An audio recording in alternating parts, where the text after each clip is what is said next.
Nós recebemos aqui em São Paulo Roberto Brant, coordenador do programa de governo de Ronaldo Caiado, candidato à presidência da República pelo PSD. Roberto Brant já foi ministro, já foi deputado e está aí há meses dedicado a esse trabalho de elaborar, organizar as propostas que têm sido e vão ser defendidas na campanha por Ronaldo Caiado. Além de mim, Pedro Venceslau, Débora Bergamasco, claro, em Brasília, e também se junta a nós Daniel Rittner, diretor de jornalismo da CNN em Brasília. Roberto, agradeço demais a sua presença, é um prazer recebê-lo aqui no nosso estúdio. E quero começar de um ponto que a gente já tem tratado aqui na edição de hoje do CNN 360 e ao longo das últimas semanas, que é política externa. Em outras eleições, geralmente era um dos capítulos finais dos programas de governo, não era um assunto que ganhava tanto destaque como tem merecido na política brasileira nos últimos tempos. Seja por essa questão agora diretamente Brasil e Estados Unidos, também essa questão Brasil-Argentina, mas a própria mudança da geopolítica mundial. Queria ouvi-lo, portanto, o que o programa de governo de Ronaldo Caiado traz, aborda e aponta como principais desafios para o Brasil no que diz respeito à inserção do país no contexto global atual. Você tem razão. Desde o começo nós já tínhamos colocado a questão das relações externas e principalmente da inserção econômica do Brasil no mundo como um ponto central. Na verdade, a presença do presidente Trump é um acontecimento excepcional na história do mundo. Ele desencadeou a dissolução da ordem internacional que prevalecia desde 1945. Isso transformou as relações políticas entre os países, mas foi mais além. Transformou também as relações comerciais e econômicas. O mundo viveu uma época de ouro, de globalização e consenso sobre o livre mercado que simplesmente se encerrou com a intervenção de uma economia forte e poderosa como a americana. Então, nós sabemos que o Brasil tem de encarar isso com realismo. Nós não temos de lamentar a ordem que morreu. O que nós temos é de nos colocarmos numa situação tal que nós possamos ser, de alguma forma, protagonistas da nova reconfiguração que vai existir. Então, o que nós estamos propondo é um desalinhamento com todos os polos hegemônicos. Política externa do Brasil, dado a nossa condição de potência média, regional, concentrar o esforço diplomático na proteção da nossa economia, dos nossos recursos, das nossas empresas. Né? O eixo principal tem de se voltar-se para a Ásia e para a África, que é onde cresce a renda, onde crescem os mercados, pelo crescimento também da população. Não hostilizar os polos, mas ter cuidado com a dependência que temos deles. Nós temos uma dependência do sistema financeiro americano que é letal. Temos também uma dependência hoje tecnológica. Os avanços da inteligência artificial, da digitalização, nos colocam numa posição muito periférica. Não estamos sozinhos nessa dependência. A Europa também está, o Canadá, a Índia. Então, nós temos de nos associar com essas potências hoje dependentes para restabelecer um pouco de autonomia. De outra parte, também temos uma dependência muito grande da China como mercado das nossas exportações. Hoje, 32%, 33% das nossas exportações estão destinadas ao mercado chinês. Isso é uma dependência da qual nós temos de nos livrar, porque esses polos hegemônicos, na luta por supremacia, eles vão usar essas dependências como armas, não apenas contra nós. Nós não temos de nos vitimizarmos nesse processo. Nós aqui fazemos muita questão de julgar o foco no que estamos sofrendo, mas a Europa está sofrendo da mesma forma. A Índia está sofrendo da mesma forma. Alguns países asiáticos também. Então, esse governo americano vai passar. O que ele destruiu não renascerá. Haverá uma outra forma, baseada em outros termos, todo mundo vai procurar se proteger. É um mundo que será mutuamente protetivo. Vai haver mais fechamento de comércio, vai haver menos cooperação naqueles temas que são universais por natureza, como meio ambiente, por exemplo. Então, a nossa diplomacia tem de ser rigidamente profissional, totalmente desalinhada e voltada para os interesses econômicos do Brasil, sem pretensões de influirmos na geopolítica do mundo. Não temos projeção de poder, nem econômico, nem militar para fazer isso. Débora? Brant, muito boa tarde, obrigada pela entrevista e também ao Rittner que viabilizou essa conversa. Brant, a gente vai voltar a falar de economia daqui a pouco, mas eu queria abordar contigo a área social. Porque o presidente Lula, nesse mandato, conseguiu tirar o Brasil mais uma vez do mapa da fome. E aí, com um grande ênfase nos programas de distribuição de renda, auxílios aos mais pobres. Eu gostaria de entender qual é a pegada da campanha, do programa de governo de Ronaldo Caiado em relação à distribuição de renda, programas sociais e esse cuidado com os mais pobres. Vocês mexeriam no que já existe? Não. Não. Nós achamos que o Bolsa Família, por exemplo, é um programa muito bem desenhado. Ele tem uma relação custo-benefício extraordinária. Pelo que ele custa, ele vale, muitas vezes, ele alcança 22 milhões de famílias hoje. O Brasil perdeu a condição de ser um líder na população na faixa de miséria exatamente pelo Bolsa Família.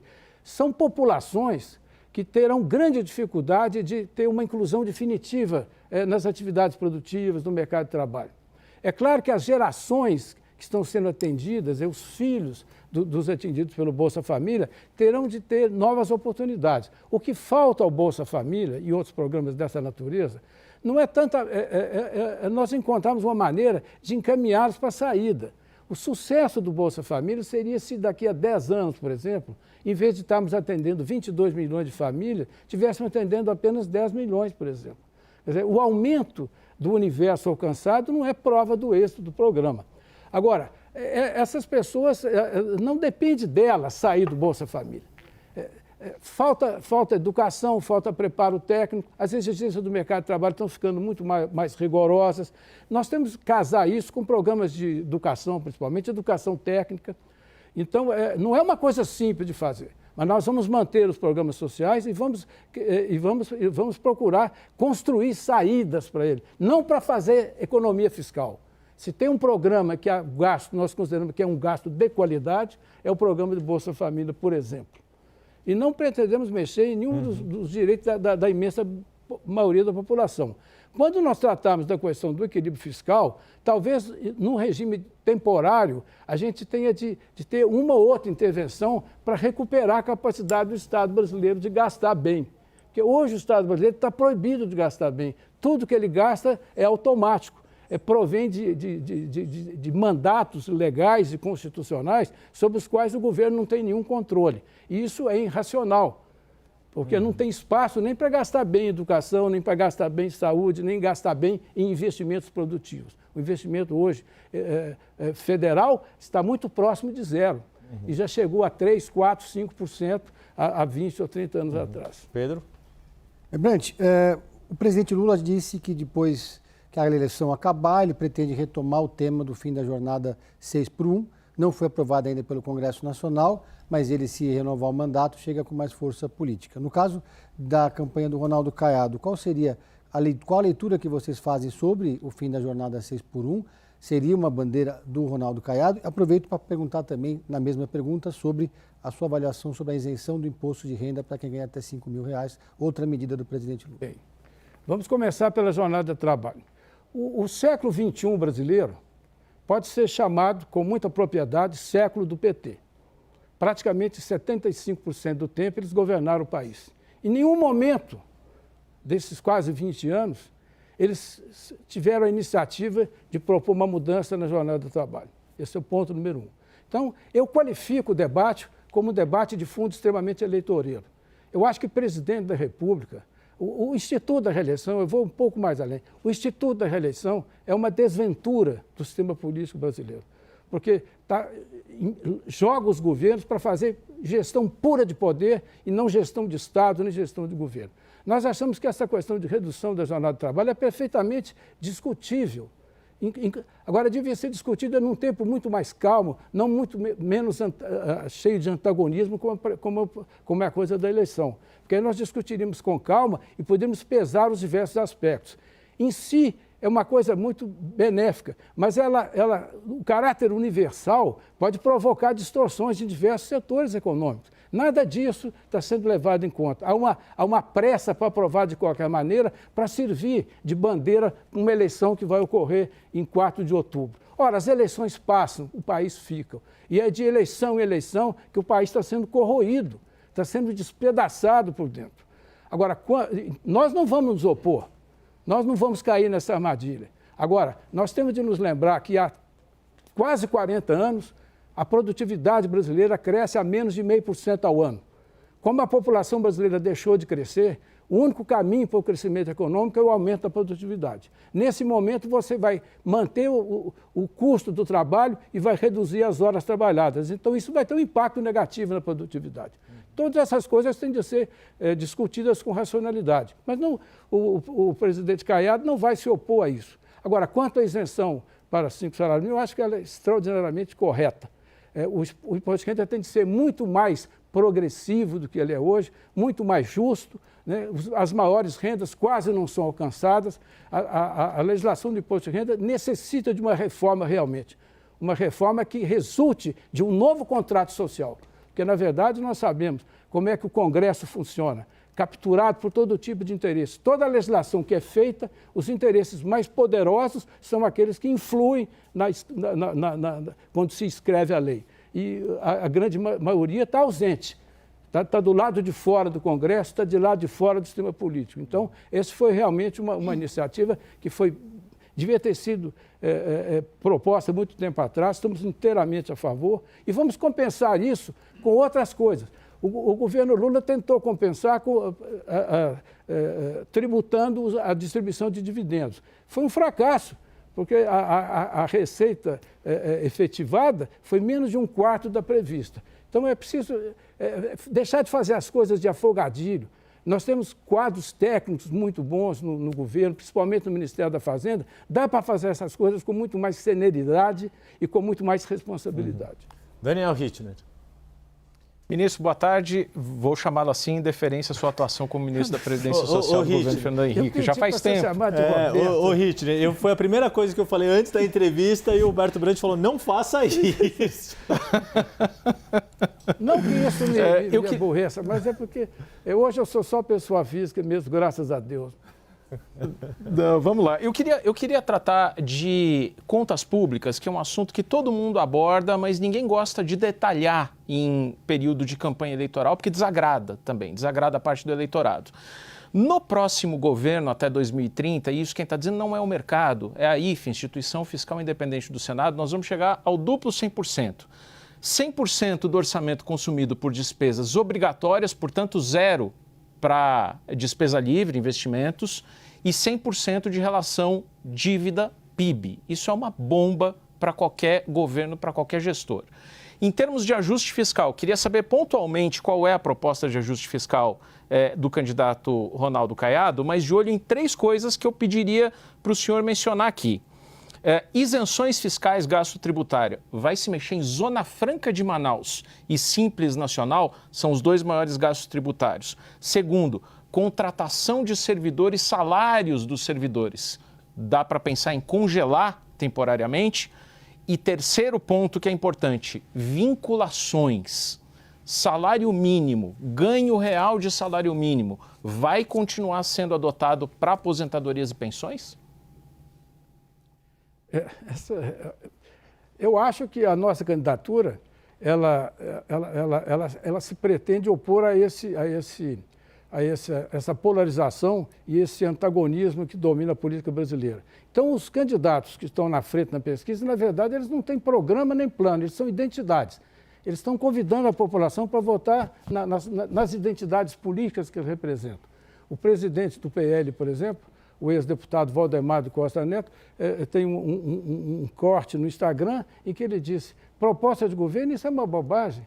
O povo brasileiro não está preparado para saber qual proposta que interessa. Tem de votar na pessoa, confiar na pessoa, e a pessoa depois vai colocar uma equipe lá e vai fazer o que tem de fazer. O Brasil não pode ser tratado a esse nível de brincadeira. Como você mesmo mencionou, as nossas contas públicas se encaminham para uma situação de colapso. O que significa colapso? Você sabe que o governo, metade da dívida pública brasileira é emitida em forma de letras financeiras do Tesouro, que tem liquidez imediata e são atreladas à Selic, ou seja, risco zero, metade da dívida. Mais ou menos 35% da dívida que é de longo prazo e que é atrelada à inflação mais juro estabelecido no mercado. Os leilões em que o governo está emitindo, eles estão pedindo 8% de juros reais para o Tito vencendo em 2036. Quer dizer, será que o mercado acha que durante os próximos 10 anos o juro real da economia brasileira estará em torno de 8%? Isso é uma própria atestado de morte do país. Então, o problema das contas públicas não afeta só o funcionamento do Estado. Metade do mercado financeiro é composto de dívida privada. A dívida privada submetida a uma taxa de juros dessa natureza está produzindo inadimplência, está produzindo recuperação judicial em massa e está mantendo os investimentos produtivos no zero. Quem vai investir pagando 15%, 20% de juros nominais, 12%, 14% de juros reais, qual atividade econômica, a não ser o tráfico de drogas e o crime organizado, tem taxa de retorno interno desse nível? Então, na verdade, é uma questão de salvação nacional você deixar os juros mais baixos do que estão hoje. Isso é possível? Isso é possível. Em 2015, como vocês se recordam, no auge do segundo governo Dilma, né, a taxa de juros chegou a 14%. Embora naquele momento a inflação era de 10%, o juro real era 4%, quer dizer, uma situação menos grave do que hoje. Pois bem, com o advento do governo Temer e o teto de gastos, em 2 anos a Selic caiu para metade e o juro real caiu para 2%. Foi essa a economia que ele entregou para Bolsonaro. Bolsonaro ainda teve, no seu governo, 2 anos de juros reais negativos, 2020 e 2021. Em 2022 veio a pandemia, houve a expansão monetária, houve no mundo inteiro, mas depois, no ano de 2022, o Bolsonaro, com a chamada PEC Kamikaze, gastou cerca de 300 bilhões corrigidos pela inflação a preço de hoje, somente para financiar a sua eleição, da qual ele perdeu. Então, todos os lados da atual disputa não podem se jactar de ter o mínimo de responsabilidade fiscal, né? O Lula fez um regime, o arcabouço fiscal, mas ele não fez outra coisa no governo senão contornar o arcabouço fiscal inventando despesas que não iam ser contabilizadas. Então ele vai apresentar esse ano um déficit primário de 0,5%, mas na verdade o endividamento vai crescer muito mais do que isso. Agora, como é que nós vamos enfrentar isso? Primeiro, é possível enfrentá-lo. O governo Temer, em 2 anos, conseguiu baixar a Selic para 6% e um juro real que a economia pode funcionar. Nós sabemos que grande parte das despesas são estruturais, são mandamentos ou constitucionais ou mandamentos legais. Então, nós sabemos que falar em ajuste fiscal e propor medidas cosméticas é mentir para o povo brasileiro. Alguém disse que vão vender patrimônio da União ou vamos securitizar a dívida ativa. Isso tudo é importante, isso tudo é bom que se faça, mas isso não é nada no esforço que tem de ser feito. Nós temos de alcançar... Agora, não se vai fazer esse ajuste fiscal em 1 ano nem em 2, porque atrás de cada gasto desse tem interesses muito cristalizados e muito fortes. Cortar despesas não é fácil. O que nós temos de fazer é cortar o aumento das despesas. Se as despesas obrigatórias crescerem abaixo do crescimento do PIB, em 3, 4, 5 anos nós vamos poder estabilizar a dívida. Por exemplo, se nós partimos de um déficit hoje de 0,5% do PIB, para em 2030 entregarmos o país com um superávit de 1,5%, quer dizer, 0,5 ponto a cada ano, de meio de déficit para meio de superávit, depois 1 de superávit, depois 1,5 de superávit, nós podemos reverter expectativas, trazer o juro para um dígito, para 9%, 8%. Se você com juro de 8%, com uma inflação de 4%, você tem um juro real de 4%, você faz um esforço de superávit de 1,5%, com mais um crescimento de 3%, você estabilizou a dívida. Agora, como sair de 0,5% de déficit para 1,5% de superávit? É claro que aí você vai ter de entrar na estrutura do orçamento. Você vai lutar contra as emendas parlamentares, que são um escândalo moral e um absurdo fiscal, né? Elas 60, 70 bilhões. Mas você vai ter de mexer em medidas legislativas. Você vai me dizer, você vai mexer no salário mínimo? Você vai mexer na vinculação? Bem, nós vamos propor ao Congresso um cardápio de medidas, algumas dessas medidas. Nós vamos testar as linhas de menor resistência e negociar. Vão ser necessárias, sim, algumas dessas coisas vão ser feitas. Não talvez em caráter permanente, talvez em caráter temporário. Você pode, por exemplo, suspender uma indexação por 1 ano ou por 2 anos, até que a economia comece a mostrar sinais, porque tudo isso é governado por expectativas. Os agentes estão de olho, as contas públicas brasileiras têm uma virtude, elas são totalmente transparentes. Não há governo que consiga encobri-los, como se faz na Argentina, como se faz até nos Estados Unidos de vez em quando. Então, nós vamos ter de enfrentar com dureza. O Caiado disse ontem, nós vamos cortar na carne e enfrentar essas questões. Eu não vou escolher hoje qual questão que é. É o salário mínimo? É a indexação dos benefícios sociais? Não. Será algumas dessas coisas. Nós não vamos fugir. A única coisa que ele vai prometer é que ele vai buscar essa trajetória que eu tô indicando aqui. Sair de um superávit, um déficit de 0,5% primário, para um superávit nominal, um superávit primário de 1,5% dentro de 3 ou 4 anos, e que ele se mantenha estável. Porque se nós pudermos manter a dívida bruta em torno de 80%, 81%, que significa uma dívida líquida de 62%, por causa das nossas reservas internacionais, o Brasil está lá equilibrado. E você vai trazer o custo de capital para um nível adequado aos retornos que se espera da economia. Então, nós não vamos negar isso. Agora, eu não vou cair na armadilha de escolher um ponto desse, porque talvez não seja o ponto que eu consiga negociar. O Caiado pretende, ao quebrar a polarização, ele pacificar as relações com o Congresso Nacional. Tá certo? E isso é o ponto de partida.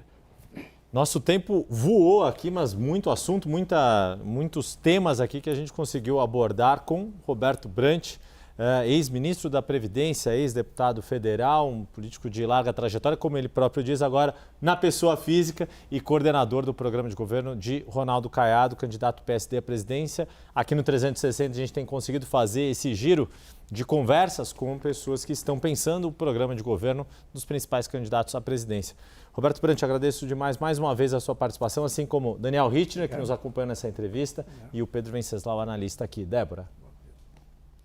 A gente também agradece daqui, Roberto Brant, pela entrevista. Não vai dar tempo de responder, mas eu só fiquei curiosa, sabe, Daniel Rittner, que ele falou, não, sou pessoa física, graças a Deus não sou mais ministro. Fiquei pensando, e se Ronaldo Caiado ganhar, hein? Será que não volta a ser ministro ou não vai querer? Mas vamos deixar no ar essa pergunta. Obrigada, Brant, excelente trabalho para vocês e boa campanha.